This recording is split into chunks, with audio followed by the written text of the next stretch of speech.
The stars looked different from this far out. Captain Alan Green stood on the bridge of the UES Pioneer, humanity's first true interstellar vessel, and watched the view screen with quiet pride. After decades of work, humans had finally broken free of their solar system. "Captain, I'm picking up something strange," said Lisa Watson, leaning over her science station. Her dark hair fell across her face as she adjusted her instruments. "There's an energy signature about half a light year from our position. It's not natural." Green walked to her station. "Show me." The screen displayed a pulsing red dot against the blackness of space. The signal was weak but steady. "Could be anything," said John Miller, the ship's combat specialist. His large frame tensed as he studied the readings. "Maybe we should ignore it and stick to our mission." Green shook his head. "We're explorers. This is exactly our mission." He turned to his helmsman. "Set a course. Let's see what's out there." 6 hours later, the Pioneer slowed as it approached the source of the signal. What they found left the entire crew speechless. "My God," whispered Green. "Is that a ship?" confirmed Watson. "Definitely artificial and definitely not human."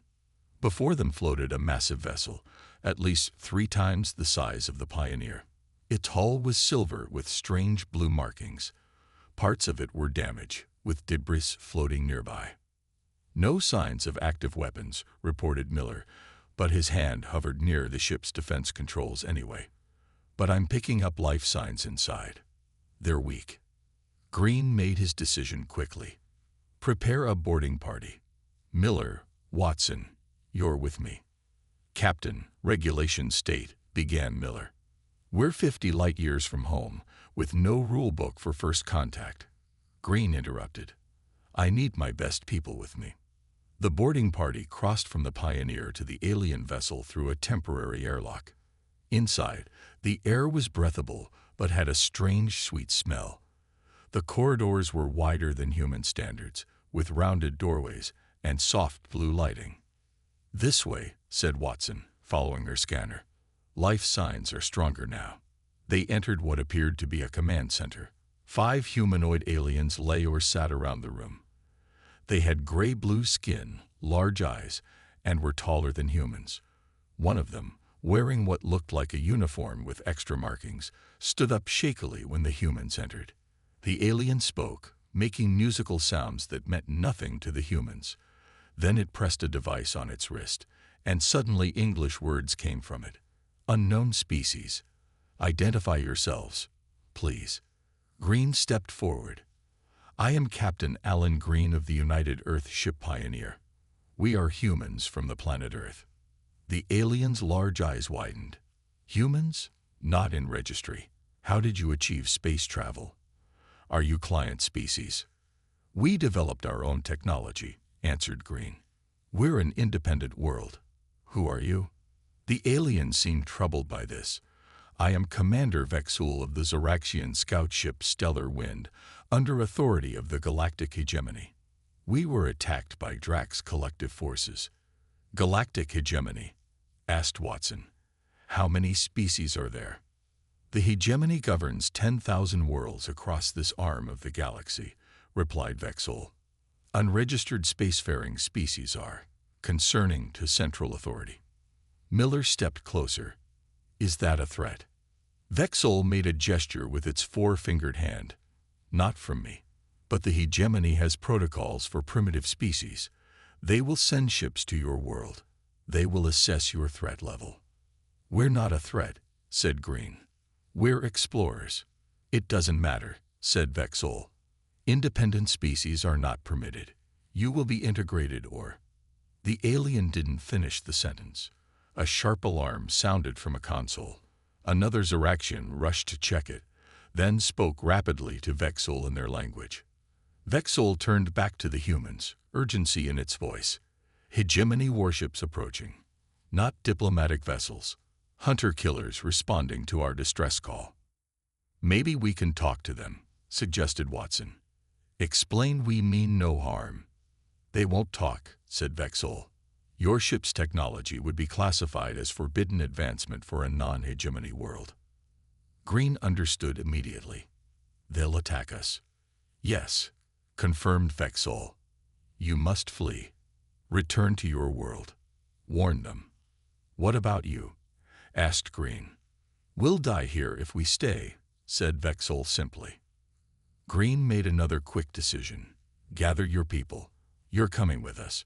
We'll need to know what we're facing. As they rushed back to the Pioneer with the Zoraxian survivors, Miller asked the question they were all thinking. Captain, what happens when Earth finds out we're not alone anymore? Green watched as the first distant signals of the approaching hegemony warships appeared on the sensors. We prepare for war. 6 months after the UES Pioneer returned to Earth, the planet was no longer the same. In the underground lunar defense facility, engineer Paul Wright wiped sweat from his forehead as he worked on a large metal device. The power coupling is still overheating, he said to his alien partner. The Zoraxian scientist Trelmac moved his long fingers over the glowing blue core. Human metals cannot handle this energy output. We need something stronger. Wright nodded. I know a guy in Arizona who works with new alloys. I'll call them. Trelmac blinked his large eyes. There is no time for trying new things. The hegemony ships will arrive soon. Then we make time, Wright answered firmly. Because this shield has to work. Across the room, other humans and Zoraxians worked together on weapons, ships, and communication devices. It was the same in bases all over Earth and Mars. Humanity was preparing for war. In Washington, D.C., President William Taylor stood before the United Nations. The room was packed with leaders from every country. 6 months ago, we learned we are not alone in the universe, Taylor said. Now we know those who rule the stars see us as a problem to solve. They will not talk. They will not negotiate. They want our planet and our resources. The Zoraxian refugees have confirmed this. He paused, looking at the grim faces before him. But we will not run.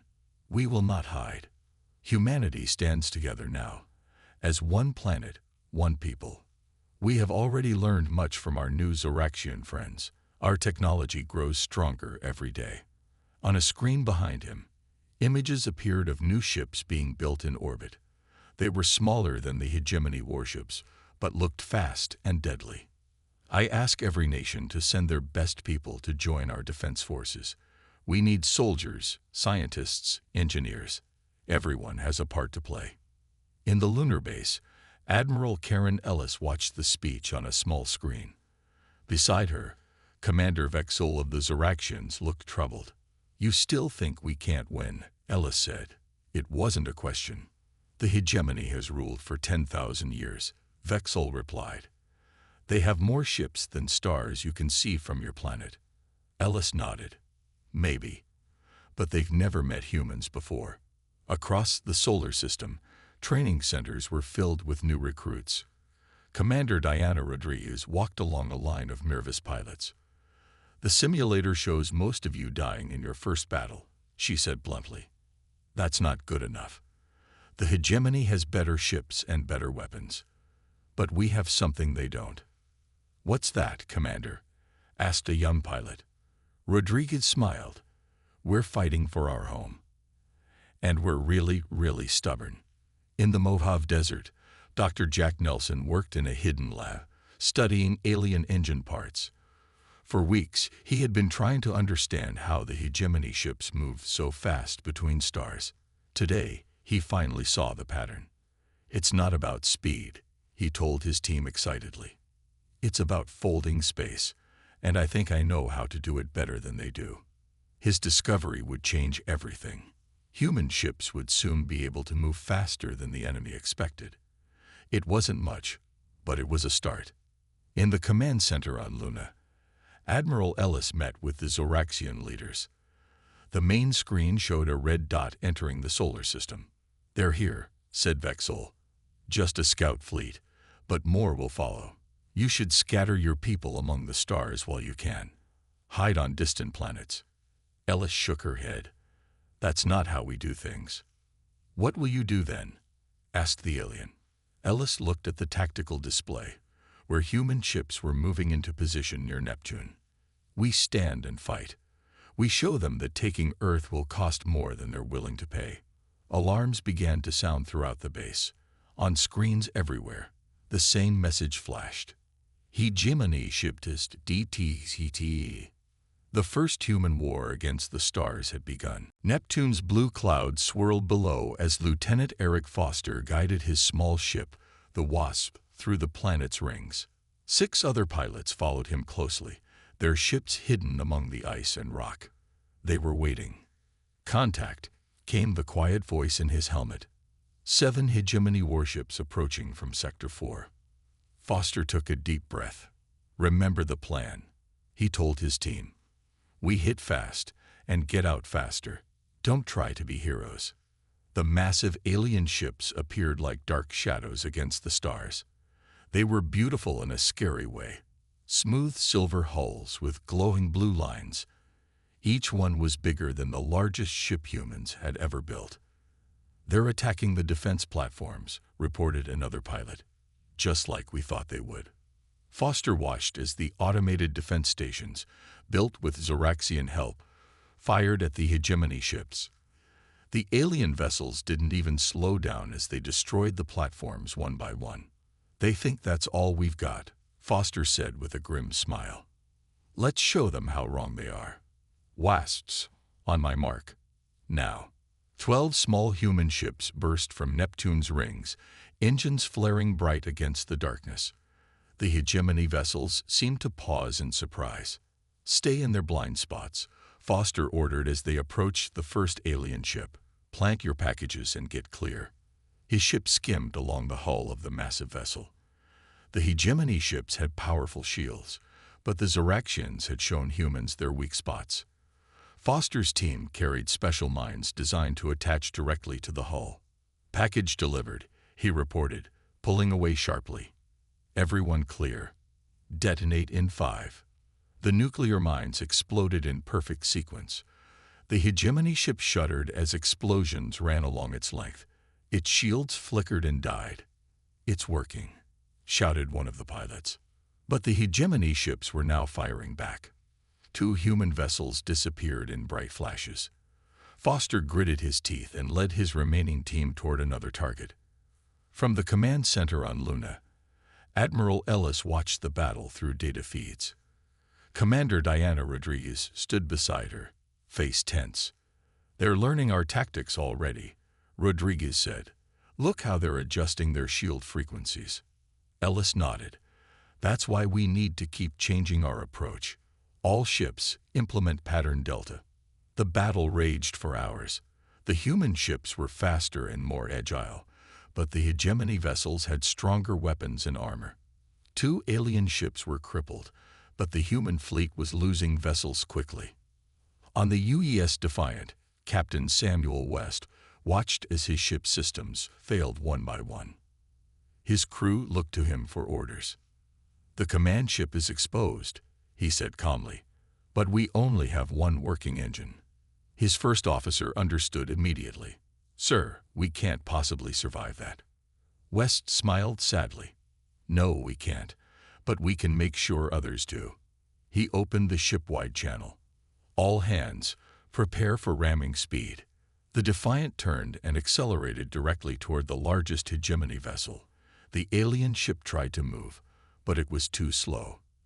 The human ship crashed into it at near-light speed. The explosion was visible all the way back to Earth. When the light faded, both ships were gone. After that, the remaining hegemony vessels pulled back beyond Pluto's orbit. In the command center, humans and Zoraxians alike stared in shock at what they had seen. We actually hurt them, whispered a Zoraxian officer. No species has ever done that on first contact. But the victory was short-lived. An urgent message came from Earth. A single hegemony missile had broken through the defenses. Portland was gone, vaporized in seconds. Foster received the news as he landed his damaged ship. Only 3 others from his team had survived. His hands shook as he removed his helmet. They targeted a city. He asked in disbelief. Portland. But that's your hometown, said Commander Rodriguez quietly. I'm sorry, Eric. Foster's face hardened. They think this will make us give up. They don't understand humans at all. The hegemony had made a terrible mistake. They had made it personal. 2 months after the first battle, Earth looked very different. Where New York once stood tall, there was now a smoking crater. Moscow, Beijing, and other major cities lay in ruins. But the hegemony had learned an important lesson about humans. They didn't give up easily. Most city populations had been evacuated before the attacks, moved to vast underground complexes or to colonies on Mars and the Moon. Instead of broken and defeated people, the hegemony found a solar system transformed into a giant military base. Every asteroid, moon, and space station now served the war effort. In the relocated Nevada research facility, deep underground, Dr. Jack Nelson stared at screens showing alien symbols. For weeks, his team had worked to break the hegemony's communication codes. Today, they succeeded. "We're in," he said, his tired face breaking into a smile. "We can understand what they're saying to each other now." His assistant, a young woman named Kelly Brown, leaned forward. "What are they saying?" "They're scared," Nelson replied, surprised. "The Hegemony Council is arguing about us. Some want to talk. Others want to kill us all." He played a translation of an alien message. Humans do not follow expected patterns. They continue fighting after military defeats. Recommend full extermination protocol. Another voice responded. Disagreed. Cost already too high. No species has destroyed hegemony warships on first encounter. Negotiation may be more efficient. Nelson looked at Kelly. They don't understand why we won't surrender. On the Mars colony, Lisa Watson led a team studying alien biology. The Zoraxian refugees had volunteered for medical tests, curious about how their bodies differed from humans. "Look at this," Watson said, pointing to a scan of a Zoraxian brain. "There's an implant here at the base of the brainstem." Her colleague, Dr. Peter Lane, nodded. "All the Zoraxians have it. What does it do?" "It limits aggression," Watson explained. "The hegemony puts these in all subject species. It keeps them docile, easy to control. And humans don't have them," Lane realized. Watson nodded. "That's why we fight so hard. We're not being controlled." Meanwhile, Commander Diana Rodriguez, now leading the human fleet, prepared for a daring mission. Intelligence from Dr. Nelson had identified the hegemony's command ship. "Operation Hornet's Nest is go," she told her officers. "Captain Amanda Clark will lead the boarding team." Clark, a tall woman with fierce eyes, studied the alien ship's layout. "We'll enter through their shuttle bay, fight our way to the command center, and capture their admiral." Rodriguez nodded. "This is our chance to learn their weaknesses. Don't fail." Hours later, Clark's team, dressed in space armor, cut through the hull of the hegemony command ship. The aliens fought back, but humans were stronger and more aggressive than any species they had faced before. Clark reached the command center and found herself facing a tall, silver-skinned alien with elaborate armor. "Hi, Admiral Zoxkar," she said, pointing her weapon at him. "You're coming with us." The alien seemed stunned that humans had boarded his ship. This had never happened before. Back on Earth, in the underground command center, Admiral Ellis interviewed the captured hegemony commander. Zoxkar was still in shock. "How did you defeat our ships?" the alien asked. "You are a primitive species." Ellis smiled coldly. "We're not primitive. We're just different from what you're used to. Your empire hasn't faced real resistance in generations, has it?" Zoxkar looked away. "The hegemony maintains order across 10,000 worlds. No single planet can stand against us." "We're not just standing against you," Ellis replied. "We're pushing back." Just then, a message came in. The Hegemony Council was reaching out directly. For the first time, they offered terms. Humanity could join the hegemony as a protected species, with limited freedom but guaranteed survival. President Taylor's response was broadcast on all channels, including the captured alien frequencies. "Humanity will never kneel. We don't want your stars. But if you continue this war, we will take them anyway. The message was clear. Earth would not surrender. The war had only just begun. 1 year into the war, humanity had changed completely. Nearly half of Earth's people were gone, but those who remained were united like never before. Every person had one goal: survive and win, no matter the cost. In the large space dock orbiting Mars, engineer Paul Wright stood next to his Zoraxian friend Trelmac. They watched as workers finished building the largest human warship ever made. The UES Vengeance, Wright said proudly, with shields based on hegemony technology, but improved by human engineers. Trelmac blinked his large eyes. In my lifetime, I never thought anyone could stand against the hegemony.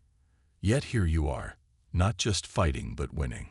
The ship was impressive, sleek and deadly, with weapons copied from captured alien vessels. On its side, the name gleamed in large letters, with Earth's new motto below: "We will endure." Admiral Diana Rodriguez, once just a commander, now led humanity's growing fleet. She gathered her captains on the Vengeance for a critical meeting. "The hegemony expects us to fight like them," she explained, pointing to a star map. "They want us to follow rules, to be predictable. That's how they've won for 10,000 years." She smiled. "But we don't follow their rules. Each of you will lead your own battle group. You'll have objectives, but how you achieve them is up to you. The hegemony can't predict what they don't understand." This approach became known as the human doctrine, a type of warfare that confused and frightened the hegemony. Human ships would appear where they weren't expected, attack in ways that made no sense to alien commanders, and disappear before reinforcements arrived. On his strike cruiser Swift Justice, Lieutenant Eric Foster had become a legend among hegemony forces. They called his crew the Ghosts because they would appear from nowhere, cause destruction, and vanish again. "Target their supply ships," Foster told his crew as they prepared for another raid. "Without fuel and weapons, their warships become useless." His second-in-command, Susan Cole, nodded.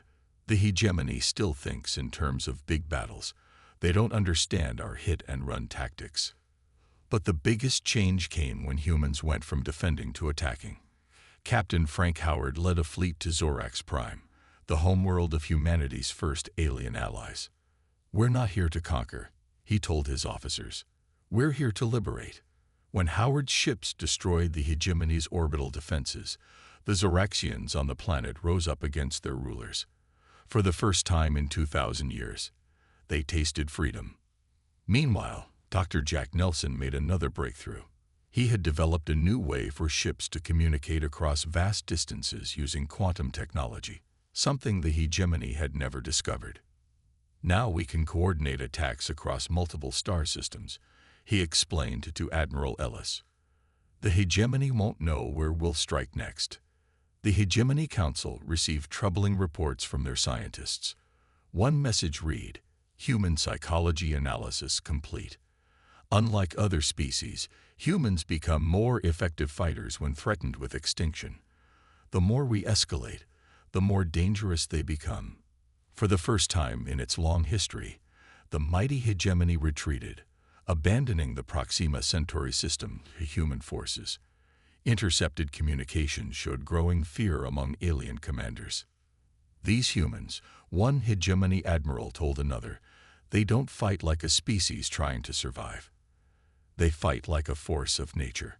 In the captured system, Admiral Rodriguez planted Earth's flag on a new colony world. She looked up at the stars, thinking about how far humanity had come in just 1 year.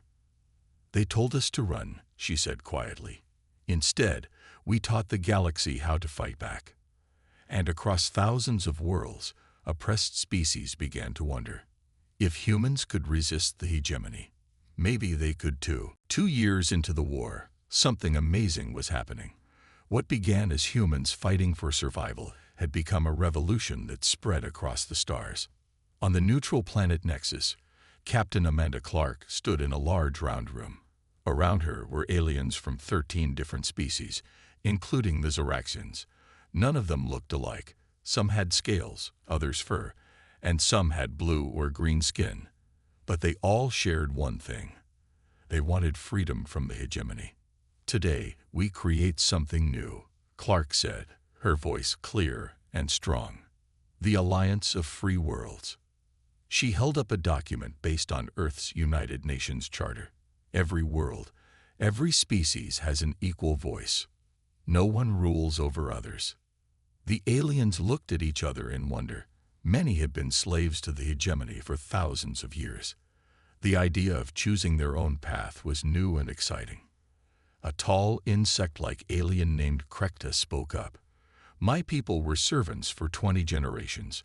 We forgot what freedom felt like until humans showed us it was possible." All across the galaxy, planets that had once bowed to the hegemony were rising up. Admiral Ellis's strategy was working perfectly. Instead of trying to defeat the hegemony alone, humans were helping others fight for themselves. On Earth, Dr. Jack Nelson made another important discovery. He had been studying old hegemony records taken from captured ships. "Look at this," he told his team, pointing to ancient text on a screen. There was another species that fought back centuries ago. They were called the Vanir. His assistant Kelly leaned closer. "I thought the hegemony destroyed all who resisted." "That's what they want everyone to believe," Nelson said. "But these hidden references suggest the Vanir escaped beyond the edge of known space." This information reached Lieutenant Eric Foster, who now commanded his own exploration ship, the UES Discovery. His mission: find these legendary resistors. "Set course for the coordinates Dr. Nelson sent," Foster told his crew. "We're going beyond mapped space." For weeks, the Discovery traveled where no human or known alien had gone before. Then one day, their sensors detected something. Ships approaching. "Battle stations?" asked Foster's second-in-command. "No," Foster decided. "Open communication channels. Let's see who they are." The ships that surrounded them were unlike any they had seen before, elegant and powerful. On the main screen, an alien appeared. It looked almost human, but with pale silver skin and eyes that glowed softly.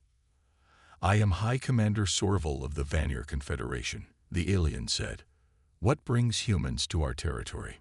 Foster explained how humanity was fighting the hegemony and seeking allies. Sorval listened with growing interest. "For 500 years, we have hidden here, building our strength," the Vanir commander said. "We were not ready to face the hegemony again, until now." Meanwhile, the war grew more desperate. The hegemony, seeing the growing rebellion, unleashed terrible weapons, planet killers that could destroy entire worlds. Admiral Rodriguez led a daring mission deep into enemy territory. Her target, the hegemony's main shipyard in the Rigel system. If she could destroy it, no more planet killers could be built. "This is a one-way trip for many of us," she told her fleet. "But if we succeed, billions will live." The battle was fierce. Human ships took heavy damage, but they fought with a determination that shocked the hegemony defenders. Finally, Rodriguez's flagship, damaged but still fighting, broke through the defenses and launched missiles at the shipyard's core. The explosion was visible across 3 star systems. On Nexus, President Taylor addressed the growing alliance. Representatives from dozens of species listened as he spoke. "We did not choose this war," he said firmly, "but we will finish it. Not for revenge, but for the freedom of all thinking beings across the galaxy." As he spoke, Foster's ship returned from its mission, not alone, but with a fleet of Vanir vessels. The legendary survivors had decided to join the fight. The tide was turning. The hegemony, once unbeatable, now faced enemies on all sides. And at the center of it all were the humans, the species that was told to run, but chose to stand and fight instead. 3 years after the UES Pioneer made first contact, the combined Alliance fleet approached Hegemony Prime, the heart of the 10,000-year empire. From the bridge of the UES Humanity, the largest warship ever built by human hands, Admiral Karen Ellis watched the stars. "Status report," she ordered. "Over 3,000 ships in formation. her officer replied. Human, Zoraxian, Vanner, and 10 other species, all reporting ready. Ellis nodded. This was the moment everything had led to. The final battle.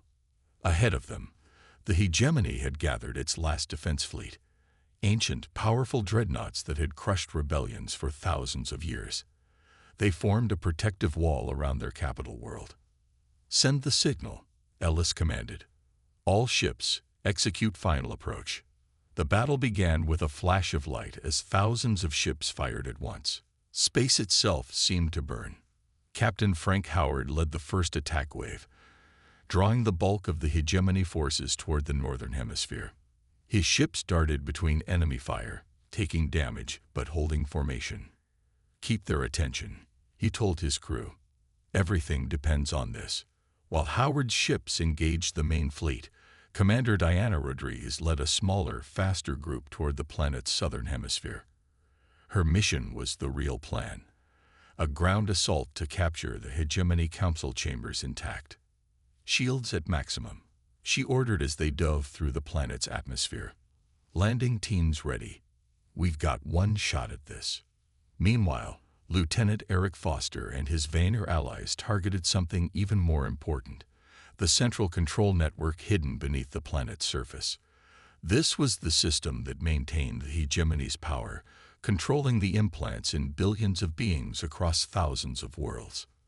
We're through their outer defenses, Foster reported as his ship landed near the hidden facility, beginning ground assault. Foster's team fought their way through corridors filled with elite hegemony guards. Many fell, but they pushed forward, driven by what was at stake. Finally, they reached the central chamber, a massive room filled with glowing technology. In the center stood a crystal pillar that pulsed with energy. That's it, said Sorville, the Vanner commander. The control node. Destroy it, and the control implants deactivate across the galaxy. Foster approached the pillar, setting explosive charges. But as he worked, the chamber shook from a direct hit above. The ceiling began to collapse. The charges aren't set correctly, he realized. Someone needs to stay and trigger them manually. He looked at his team, then at the exit. Get everyone out. I'll finish this. His second-in-command protested, but Foster's mind was made up. This is why we fought, so others could be free. Now go. As his team evacuated, Foster remembered his hometown of Portland, destroyed in the early days of the war. He thought of all those who had died. Then he pressed the detonator. The explosion collapsed the chamber, but its effects spread across the galaxy. In an instant, billions of minds were freed from hegemony control for the first time in centuries. On the planet's surface, Rodriguez's team reached the council chambers. Instead of desperate resistance, they found the 12 ancient aliens who had ruled the galaxy for millennia sitting in silence. We surrender, said the Council Supreme, the oldest of them. Without the control network, our empire is already fallen. Hours later, Admiral Ellis arrived to formally accept their surrender. The Council Supreme looked at her with ancient eyes. How did you defeat an empire 10,000 years old in merely 3 years? The alien asked. Ellis's answer was simple. You ruled through fear and control. We fought for freedom. Ours and everyone else's. That's something worth dying for, and more importantly, worth living for. 5 years later, on a rebuilt Earth, President Rodriguez unveiled a memorial to those lost in the war. Among the names was Lieutenant Eric Foster, whose sacrifice had freed countless beings across the galaxy. His final message, sent moments before he detonated the charges, had become the motto of the new Galactic Alliance. Some fires cannot be extinguished. Freedom is one of them. Dr. Jack Nelson, now an elder statesman, was asked by a hegemony historian what the galaxy should remember about humanity's role. Nelson smiled. Remember that we were warned to run, but we stood and fought instead, not just for ourselves, but eventually for everyone. That's the human way. As his words spread across the stars, a new ship, the UES Pioneer II, commanded by Captain Lisa Watson, moved to greet the first visitors from a newly discovered civilization. Humanity's journey among the stars had only just begun. ***, the end ***.